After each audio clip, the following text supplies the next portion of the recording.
In this video, I would like to talk about structural plate theories. Plate theories are natural extension to beam theories.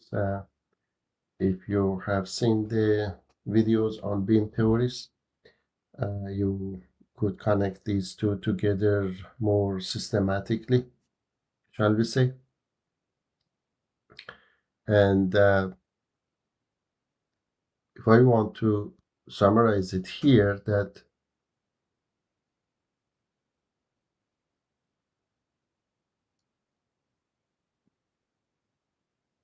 maybe this is too thick, maybe make it smaller. If I want to summarize here, if you recall, in a beam theory, we had several theories. One of them was Euler-Bernoulli that connects itself to the one that I'm going to talk about it in this video after setting up some background and some sign convention. So in the beam theory, we had the cross section, which is normal to the axis of the beam, usually neutral axis, is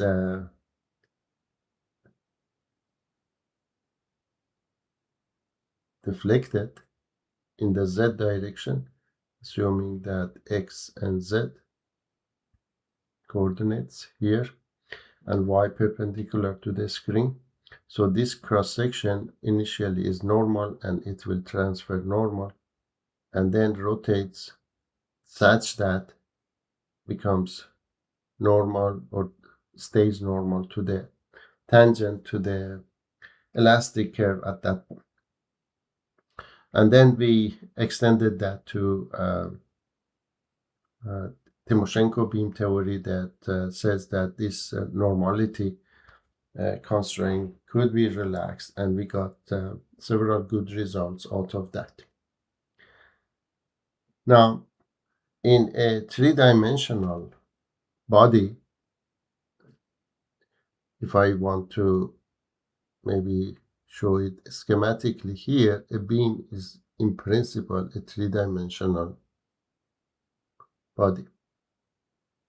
But the physical fact that L is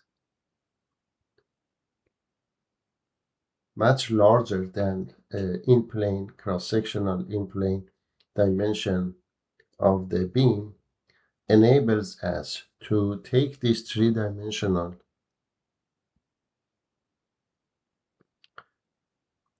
body to one dimension. Therefore, we have an equation that we can use for calculating the bending moment, deflection, shear force, and etc., etc. So basically, this is based on the fact that L over H is much larger than 1. And I gave you some criteria for considering that ratio, and then usually we have that situation. Now, when we come to plates, it's basically, if you assume here that you can add these plates in one direction, maybe let's say in the y direction here, and then you have a plate. Maybe I make it a little bit smaller here, so I can have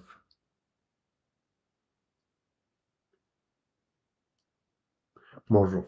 Okay, so we have a plate which is usually two flat surfaces separated by a small dimension here. And then here we say, okay, this is the edge, the thickness of the plate. Plates and shells are very similar, but we focus on plates here, which is two flat surfaces in the XY plane, and we assume Z in the direction of the depth of the plane or thickness of the plane. Now here, this thickness, or shall we say, if I say A and B here, the dimension, AB or in general one of them is much larger than H. And this is about 10%. So if your H is 10% or smaller of one of your in-plane, you can use these plane theories that we are.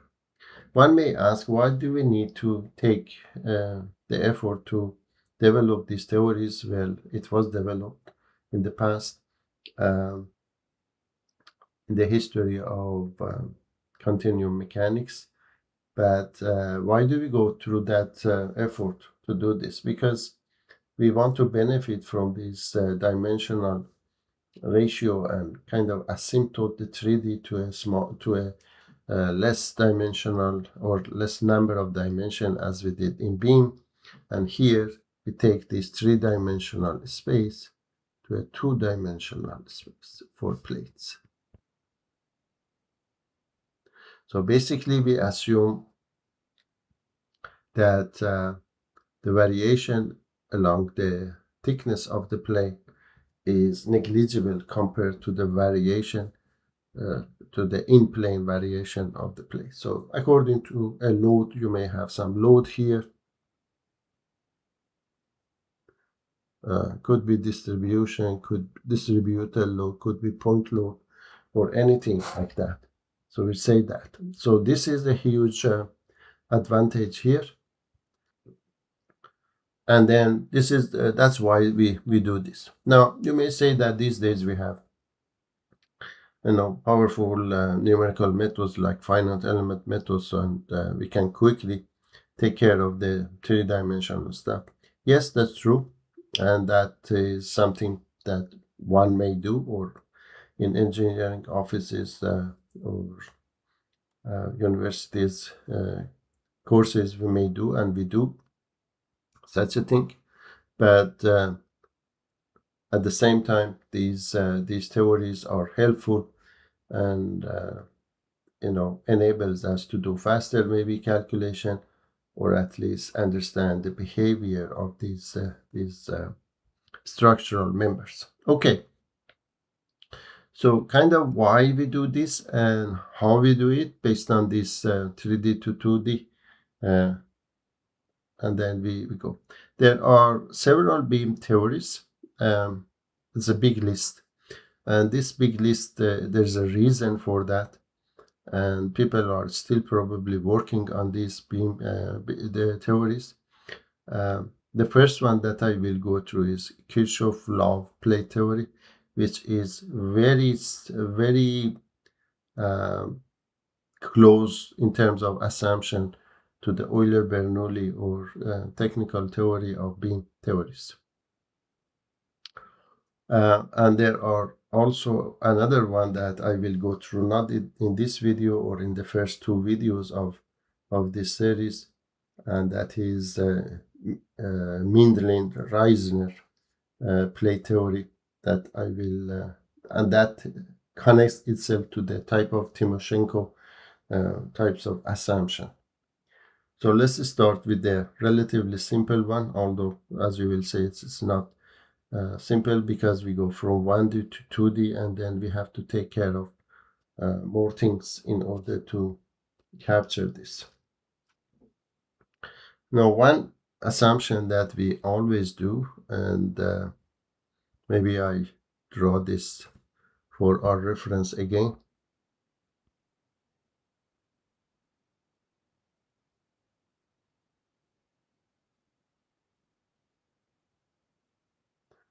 I enlarge the thickness for showing it here, but doesn't mean that that thickness is, as I mentioned, relatively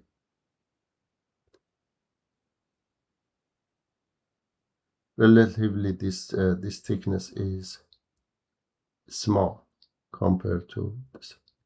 So we have in beam theory we have a mid-plane concept, and then we come here and let me assign my coordinates here. This is my X, this is my Y, and in this treatment I take Z downward because usually loads are in the direction of gravity, so we need to make sure that when you apply a load, you don't want to say it is applied downward and it is negative if you consider your Z upward. So this is more natural coordinate system. In many references they use this way, and there are references that they use the Z upward. Doesn't matter, it's a sign that will change in the equation, and when you want to apply boundary condition and internal forces and stresses. Okay, so this midplane, and if I come back here and identify that this coordinate system origin is on the midplane, so it will cross this midplane. And any point that we have here, let's say along a line here perpendicular to this midplane, any point here along this line perpendicular will deflect with the same amount of this midplane. So as if this midplane in the Z direction is rigid. This is one of the assumptions that we make. Let's call this Kirchhoff-Love. Maybe I come back here and say Kirchhoff-Love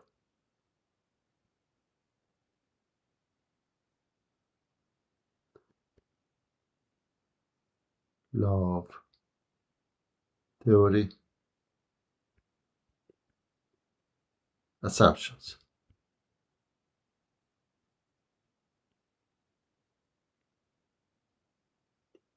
The first one is that a material line, shall we say, a material line perpendicular to midplane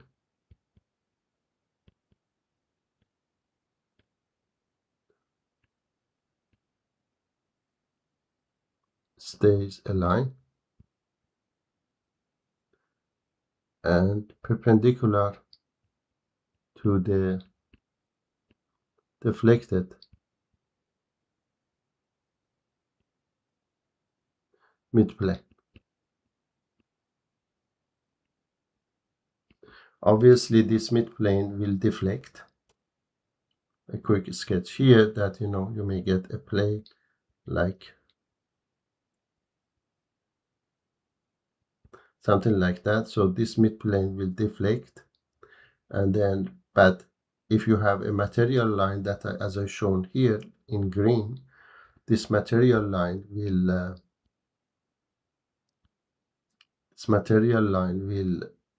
deflect and as a rigid line. Now the second part of the assumption for KL, let's call this KL,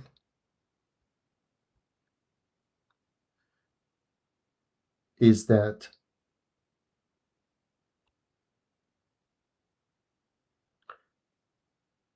we have two rotations. Of course, this is a 2D, so you can have a rotation about x-axis.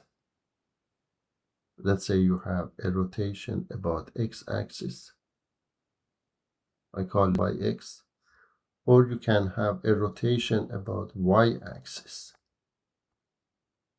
I call it phi y. In literature, sometimes these two are exchanged, because if you look at phi y, if I rotate this plate such that my positive direction is y, actually I am creating a curve along the x-axis or in the x direction. Similarly, if I rotate this plane with a phi which is about x-axis, positive direction, let's say, then I am creating a curve in the plane about y-axis. So that is why some references, they exchange this based on the deflected curve, but it seems more, or at least less confusing, shall we say, if we assign the rotation according to the coordinates that we are rotating. So these are the two rotations that we have here, and we say that the rotations and consequently deflections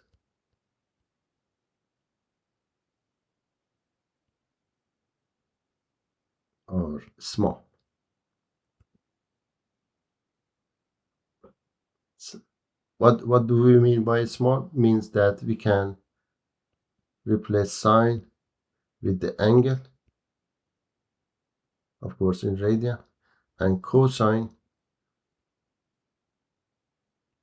is approximated with 1. Okay, and of course maybe we listed here that h is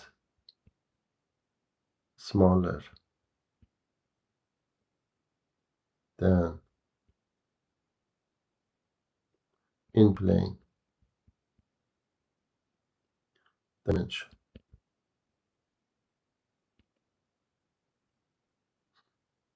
This smallness is about 10% or less. So let's say if you have a plate which is about maybe 3 centimeters in thickness, then if you have the dimension of in plane 30 centimeter plus, then you are good to assume the KL plate theory for that and do your calculation. If it is larger, if the plate becomes thicker, then we have other models, and if it becomes comparable, then it's truly three-dimensional, and then we cannot approximate it to or asymptote it to two-dimensional, and we have to use the full either theory of elasticity for that body, which is um, elaborate and it takes more time, or just use the numerical methods, very common numerical methods that we have for finding the solutions like finite element, etc. Okay, so these are the assumptions that we have.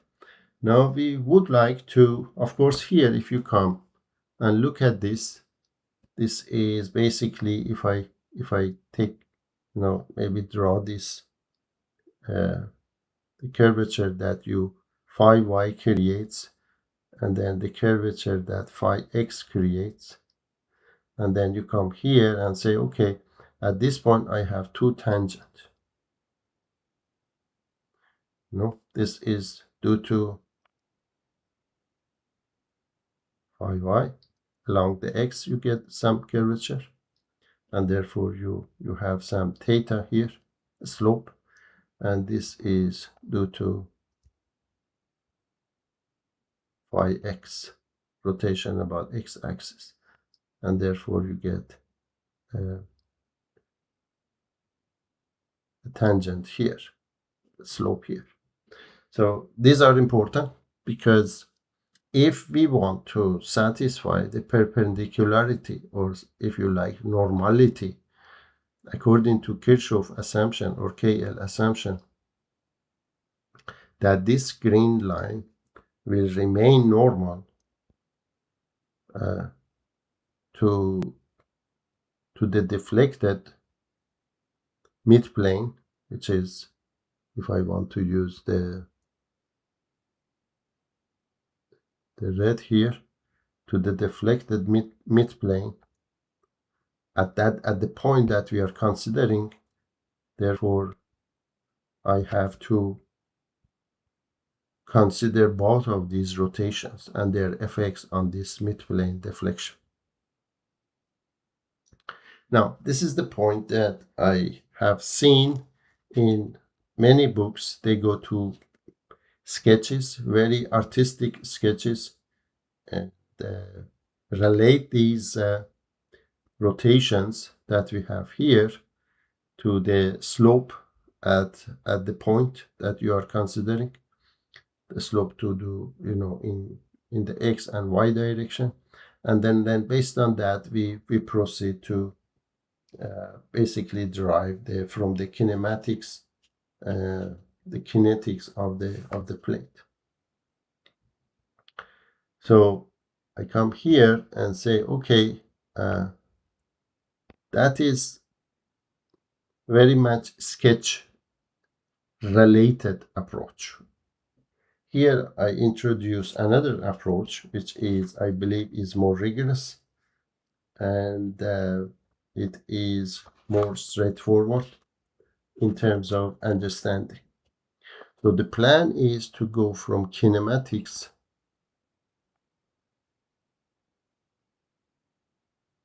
to kinetics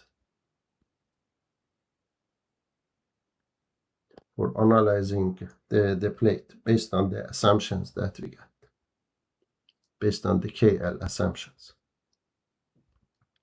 So the kinematics, the first step to start kinematics is displacement.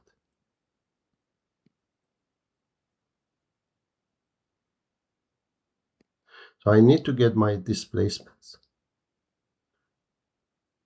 When we say displacements, we mean that a vector, say ui, which has u component, x component, v component, and w component.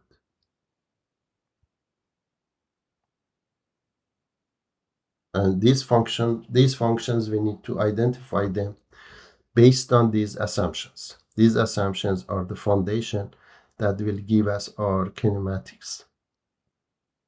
And of course, from the displacement, I get my strain tensor, because everything is small. We can assume linear relation, and then from strain, I use some constitutive relation to get my stress tensor.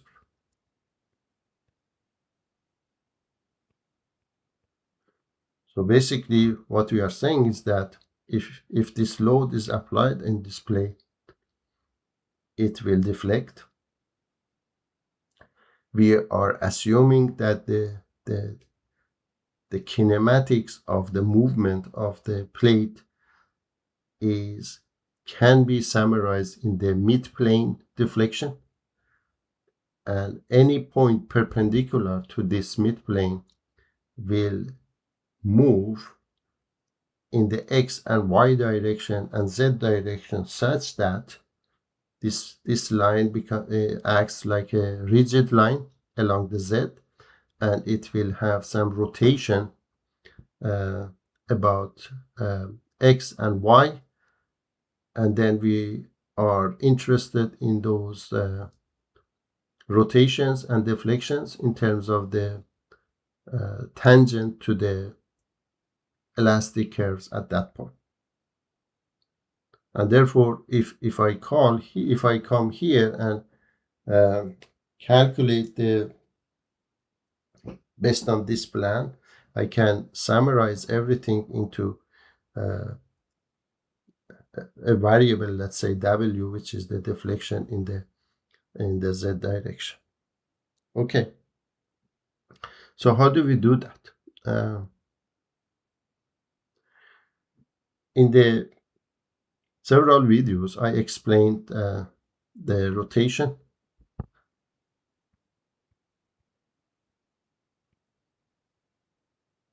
matrix. So please refer to those videos, but I quickly summarize it here. So if you have, let's take it the coordinates here, for example.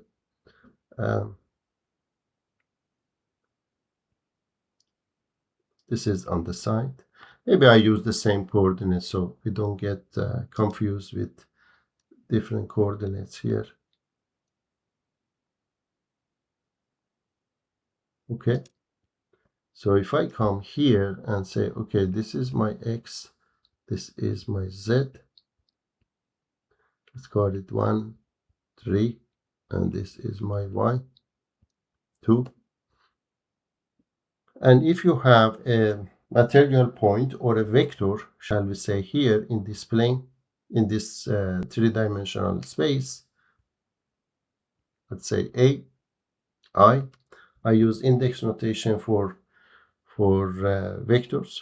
So this AI, and then I come and rotate my coordinate system at about an axis, which I know that axis, let's say about x-axis, about y-axis, about z-axis, or in general about any direction I rotate these coordinates. What would be the components of this AI in the rotated coordinates? This is called passive rotation, and passive rotation just rotate the system. By system I mean coordinate system. But you keep your object, but keep the object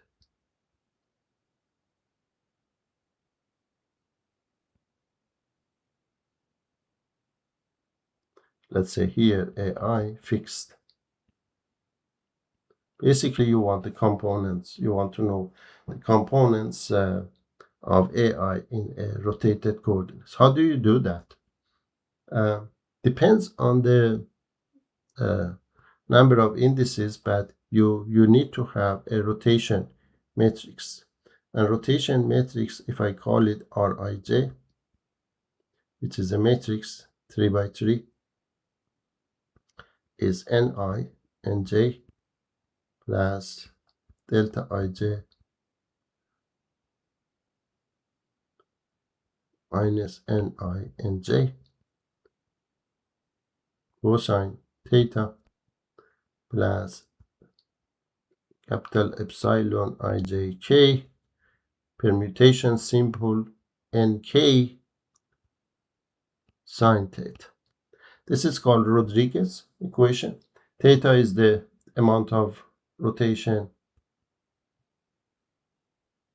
angle. For example, you say that I want to rotate my xyz coordinates about x by the certain amount, maybe pi over 3 or pi over 6. This is permutation symbol.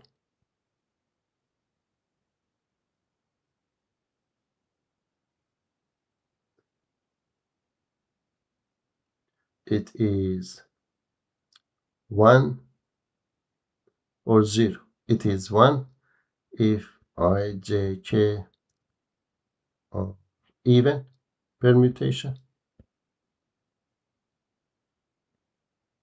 It is 0 if it is odd. I, j, k are odd permutation. By that I mean that, let's say if I say epsilon 1, 2, 3 to become 1, 2, 3, because this is 1, 2, 3, as I mentioned here, here 1, 2, 3. This guy is 1.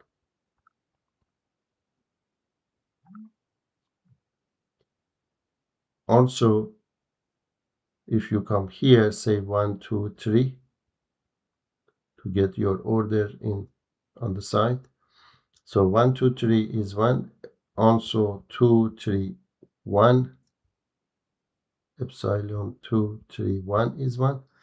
Also epsilon 3, 1, 2.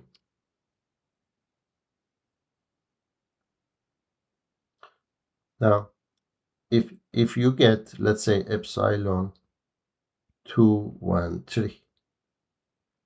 2, 1, 3 is minus 1. Sorry, it should be minus 1, not 0.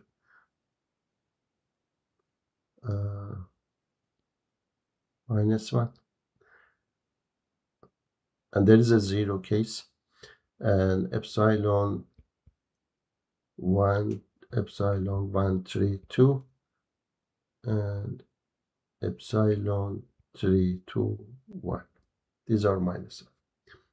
If any index repeats itself, it is 0. Let's say 1, 1, 2 is equal to epsilon 1, 2, 2 is equal to epsilon 1, 3, 3, etc. This is 0. So this is the permutation symbol. Delta ij is canonical delta. I'm going fast here a little bit because I have a separate video on this. Please, if you are not familiar with this topic, refer to that, watch that. This is canonical delta, which is 1 for I equal to j. Otherwise, is 0. So for example, delta 1, 1 is 1, delta 2, 2 is 1, delta 3, 3 is 1, but delta 1, 2 is 0, and so on. And n is the n is the unit normal along the positive rotation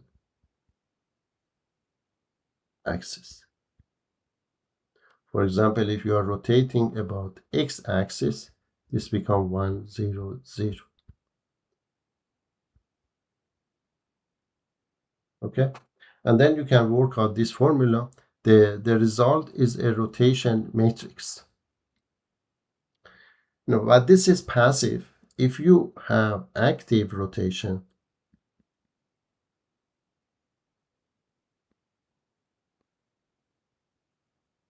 active rotation actually is that you keep coordinate system fixed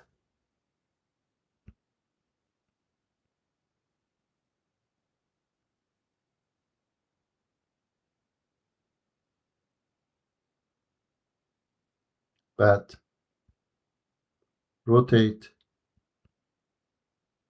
the object. Shall we say here AI, for example, AI, as I shown here in this sketch here, AI. But we can show, and I don't go through it here, we can show that if you have a passive rotation matrix, the relationship for that to an active is that if it is theta, then this is minus theta. Or if you like, our passive is our active transpose.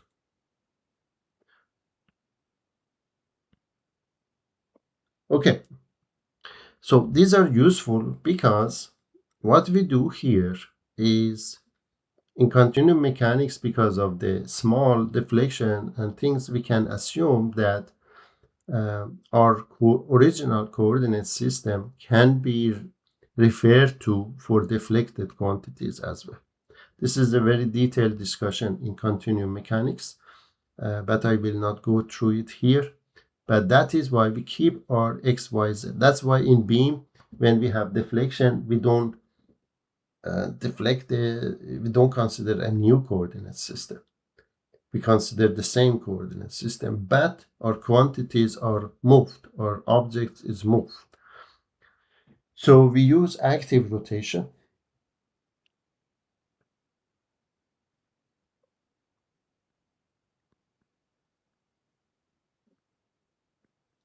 And I will do the phi y first one, the first one, phi y. Remember, this is rotation about as y axis. So basically, I rotate the plate about phi y, um, about positive y axis with the amount of phi y. So here I will consider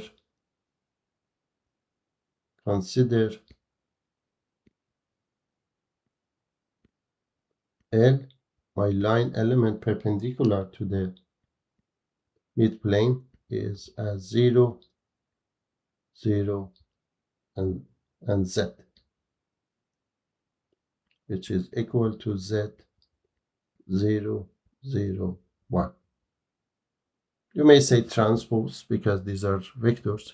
So what I'm saying here is that if I have my plane here and this is my midplane, there is a line that is in the direction of z, because this is my z direction, and this will be, because I'm rotating about y, this will be my x direction. Basically, I'm looking at the plane of xz because I'm rotating about y axis, and therefore you have this rotation. So this is L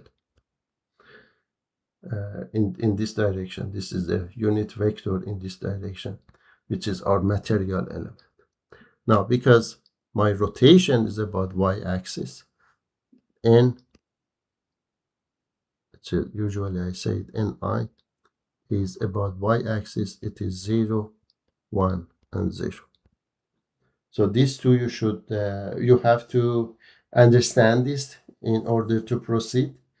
These unit vectors, they are easy. They are very easy to recognize, and then we can take it from there.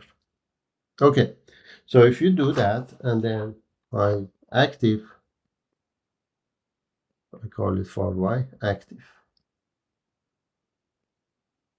So basically, if you use Rodriguez equation for this case that I'm going through, you will get the transpose of what I'm writing, but this is active, so you will get cosine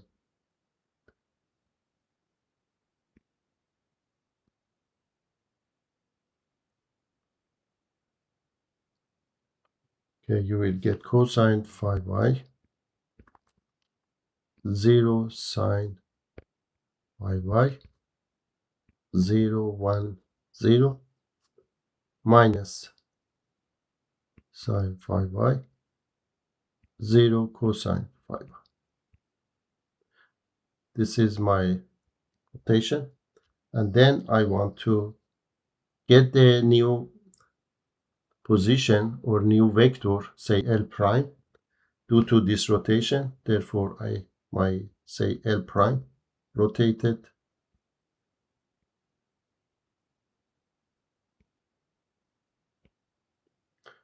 becomes this R for y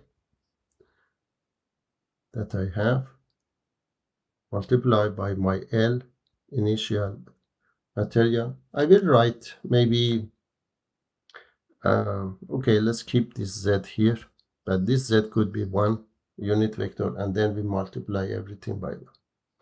Then this gives you, for a small rotation,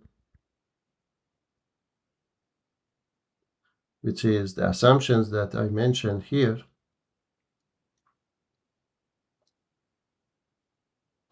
sine is the angle and cosine is 1. This will give you Z times phi y, 0 and 1. So what we are saying is that if I have a line perpendicular to my midplane, after rotation about y-axis with the amount of phi y, this midplane line perpendicular to the midplane will move to this vector. Okay? And then, similarly,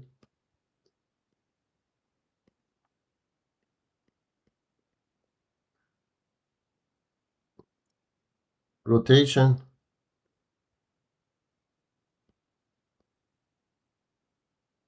about plus x-axis by phi x. Because it is two-dimensional, contrary to beams that we had one rotation, we have two-dimensional rotations here, as I discussed here. So we have taken care of this one. Now we have to take care of this one. But we are talking about the same initial line perpendicular to the midplane. Okay. So here,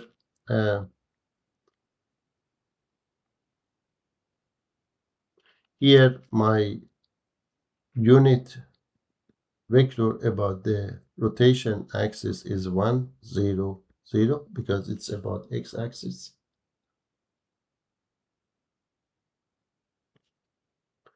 And then my r phi x, basically you use this ni in the Rodriguez equation and find the transpose of Rij, the result. So this is my active again, active.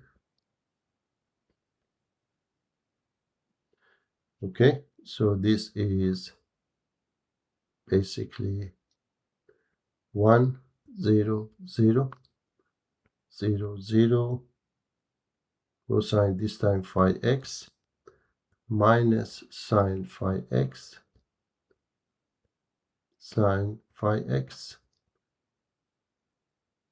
and cosine phi x.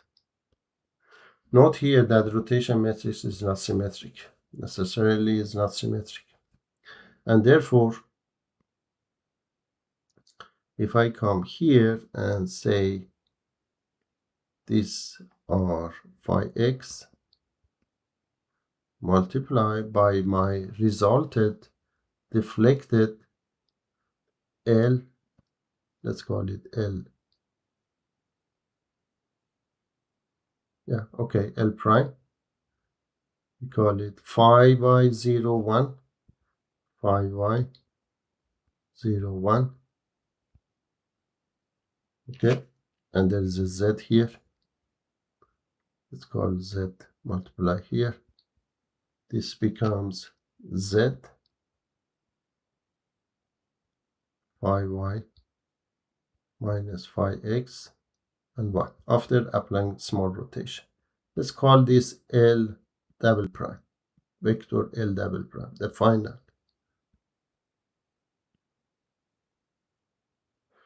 Because we have two rotations, we have to go through this double multiplication of rotation matrix.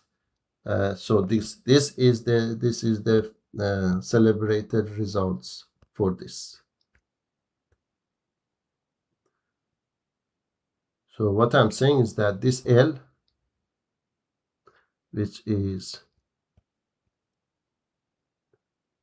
0, 0, z, a vector in the z direction perpendicular to the initial midplane, will move to this vector after two rotations. That's all we are saying. Okay, so now what?